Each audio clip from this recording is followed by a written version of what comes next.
Mayong adto sugbog sa mga maabtan ng among pagsibya, Biyernes karon pit sa 16 Agosto tuig 2013.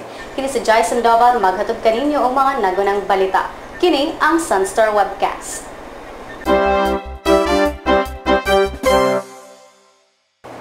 Ang mga nagunang balita. DOJ mo imbestigar sa leak sa pagdakop ni Janet Napoles nga usa ka high-profile fugitive. Remittances gikan sa mga OFW miabot ngadto sa 11 bilyones dolyares. Samtang kahintang sa Egypt ana sa Alert Level 3. Aduna say samaran sa pagbuto sa Granada didto sa Sulu. Samtang PIDEA giakusahang shabu planted. US driver nga mao'y nakakita kang anhing Secretary Jesse Robredo gipusil patay. Samtang sa showbiz, Sian Lim ania sa Sugbo. Sa sports, Mile Olympics sugda na. Ang detalye sa mga nagunang balita sa atong pagbalik.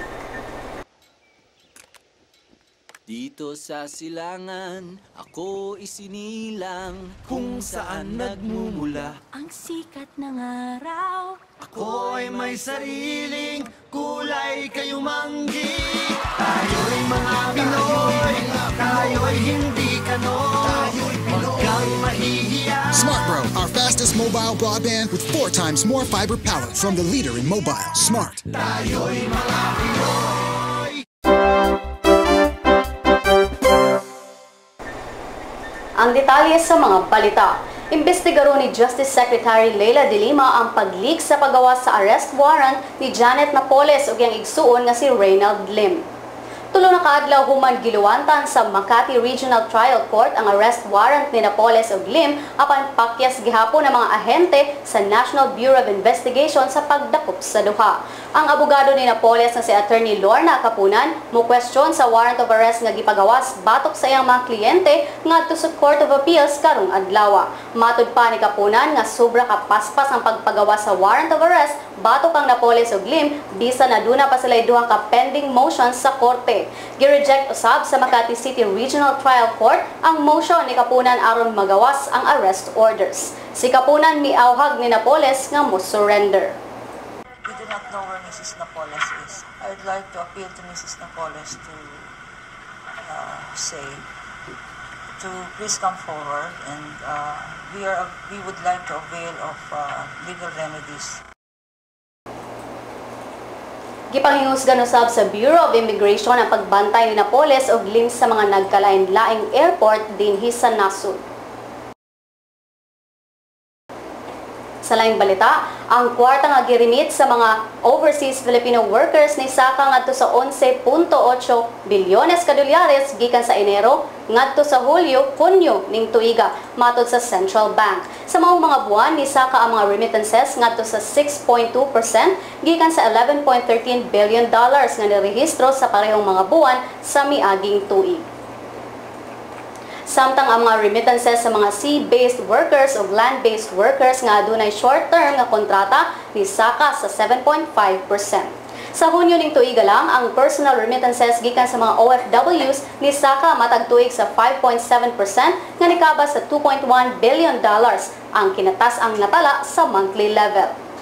Ang cash remittances sa mga OFW sa mga bangko sulod sa 6 ka buwan ning tuiga ni saka sa 10.7 billion dollars nga misuspenda sa 5.6% nga tubo nga natala sa parehong mga buwan sa niaging tuig. Ang United States, Saudi Arabia, the United Kingdom, the United Arab Emirates, Singapore, Canada ug Japan ang mga dagkong gigikanan sa mga cash remittances. Sa laing balita, gideklara na sa Department of Foreign Affairs ang Alert Level 3 sa nagpadayong krisis sa Egypt. Din gideklara nga adunay state of emergency. Ang mga alerto girekomendar ni Philippine Ambassador Cairo Claro Cristobal hinungdan nga sa DFA Secretary Albert Del Rosario ni pasaka sa maong alerto gikan sa 1 ngadto sa 3. Si DFA spokesman Raul Hernandez niingon nga ang Alert Level 3 nagpasabot nga voluntaryong papaulion ang dulan 6,000 ka mga Pinoy nga nagpuyo sa Egypt. Nimando usab si Del Rosario sa Philippine Mission ni Cairo nga moasistel sa mga Pilipino kinsa ganahan na mobalik sa Manila. Si President Mohamed Morsi kinsa gi-elect pagka-presidente natangtang sa iyang pwesto niadtong Hulyo 3. Ang mga supporters ni Morsi ganahan nga mobalik siya pagka-presidente. Giakusahan si Morsi nga nitugo sa pagpatay sa ubang mga piniriso, opisyales o mga sundalo ni niadtong niaging tuig 2011. Sa laing balita, duha ka mga tawo kinsa ning agi lang sa tungod ang samdan human nibuto ang granada at ubangan sa Mount Carmel Cathedral Miyerkules sa gabi sa probinsya sa biktima nga sila si Shaima Pacana, 19 anyos o Romano Saiwan nga 25 anyos. Niingon si Sulub Police Director Senior Superintendent Abraham Orbita nga padayon pang investigasyon aron maiilhan ang mga suspetsado. Sa laing balita, ang sospek nga nadakpan ato sa bypass Drug Enforcement Agency Conpidea niakusa nga shabu gipanagiyahan sa mga miyembro sa PIDEA. Matod sa sospek nga si Charlie Parba, 34 anyos, nga gi-double cross siya sa mga pulis.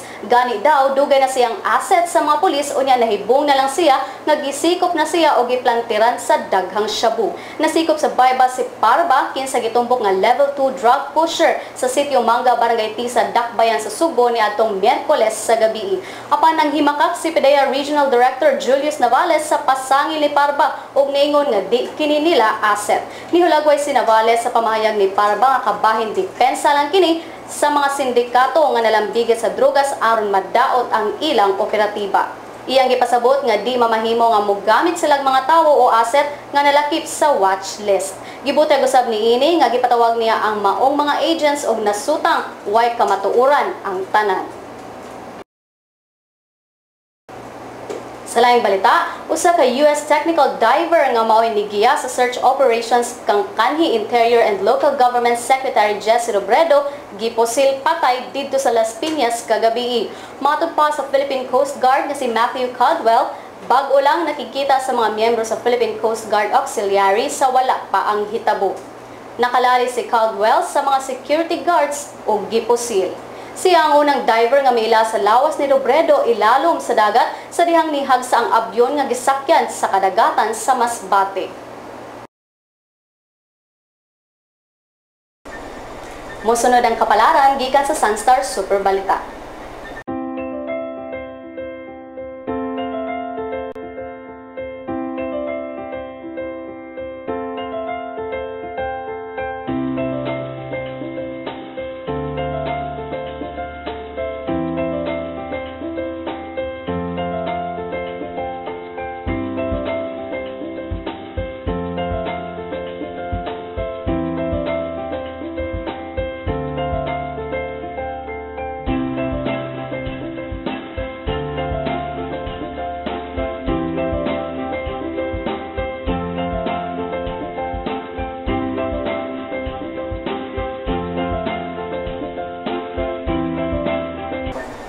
Sa atong pagbalik ang mga balitang showbiz. Dito sa silangan, ako isinilang kung saan nagmumula. Ang sikat ng araw. Ako ay may sariling kulay kayumanggi. Tayo'y mga Pinoy, tayo'y hindi kanon. Huwag kang mahihiya. Smart Bro, our fastest mobile broadband with 4 times more fiber power from the leader in mobile. Smart. Tayo'y mga Pinoy.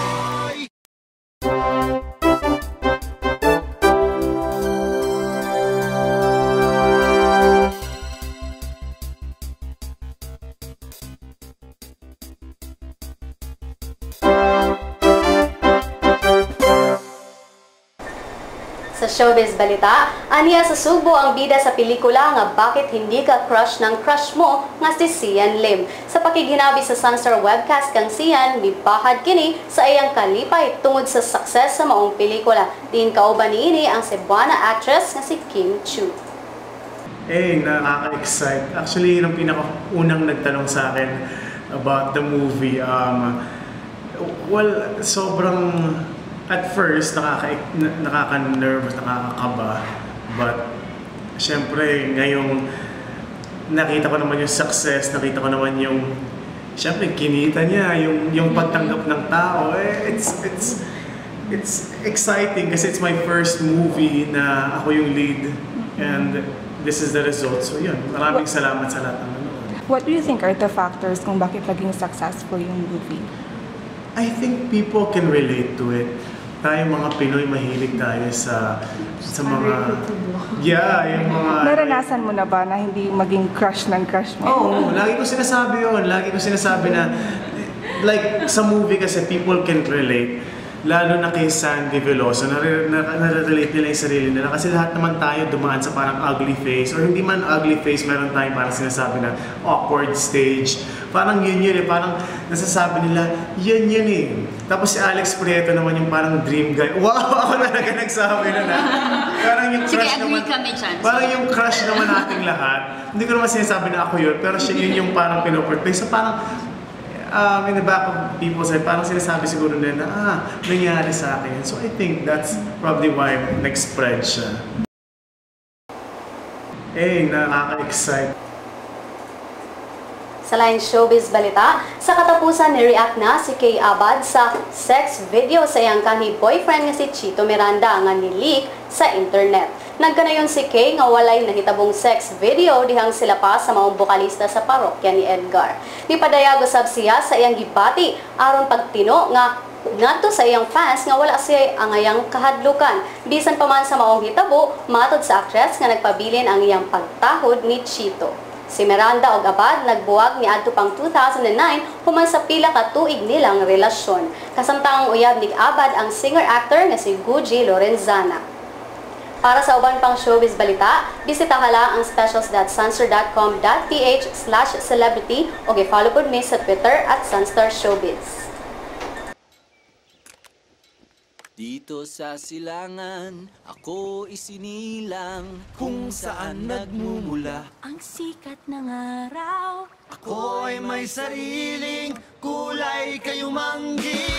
Tayo'y mga Pinoy, tayo'y hindi kanon. Huwag kang mahihiya. Smart Bro, our fastest mobile broadband with 4 times more fiber power from the leader in mobile. Smart. Tayo'y mga Pinoy.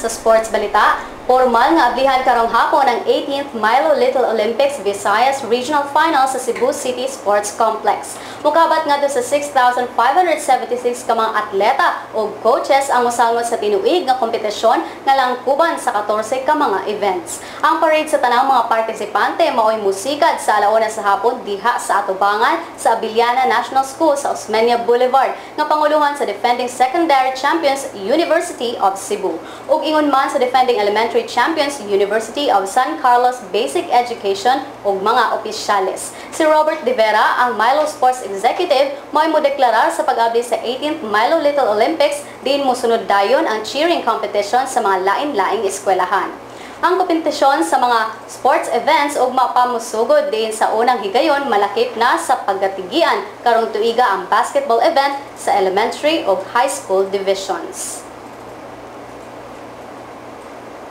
Samtang ang ubang events mao ang athletics, badminton, basketball, chess, football, gymnastics, sepak takraw, sipa, scrabble, swimming, table tennis, taekwondo, apilpud ang tennis ug volleyball.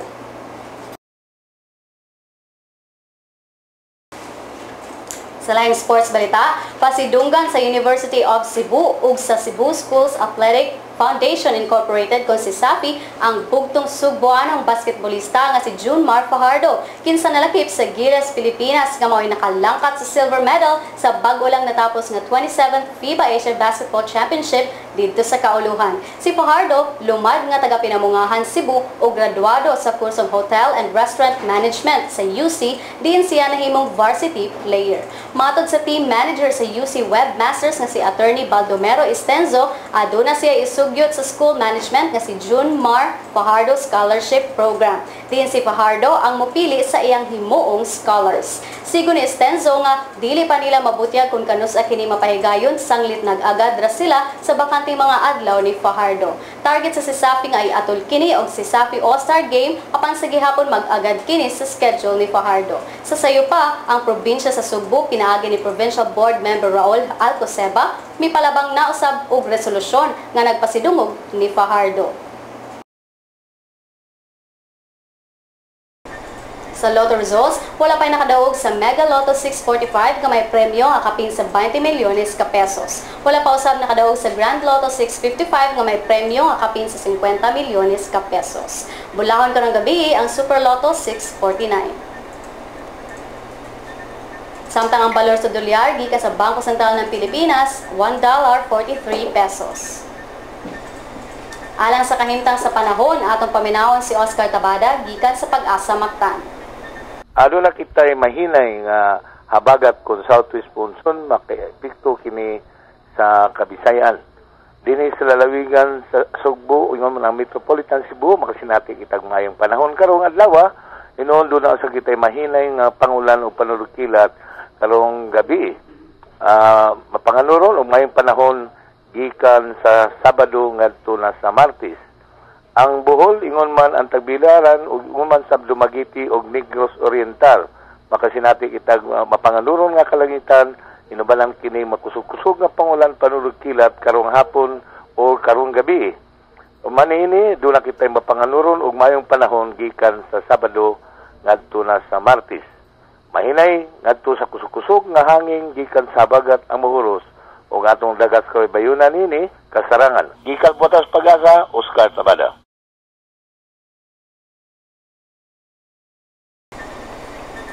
Salamat Sir Oscar. Advance happy birthday di ay ni Kent Jason Mondoñedo kinsa magselebrar sa iyang adlaw natawhan ugma. Para sa uban pang mga balita, bisitahan lang ang www.sunster.com.ph ug i-follow pod mi sa Twitter @sunsteronline. Ug ayaw kalimot pag-like sa among Facebook page Sunstar Philippine News. Dinhi natapos ang atong mga balita karong adlaw. Happy weekend. Kini si Jason Doval ug kini ang Sunstar Webcast.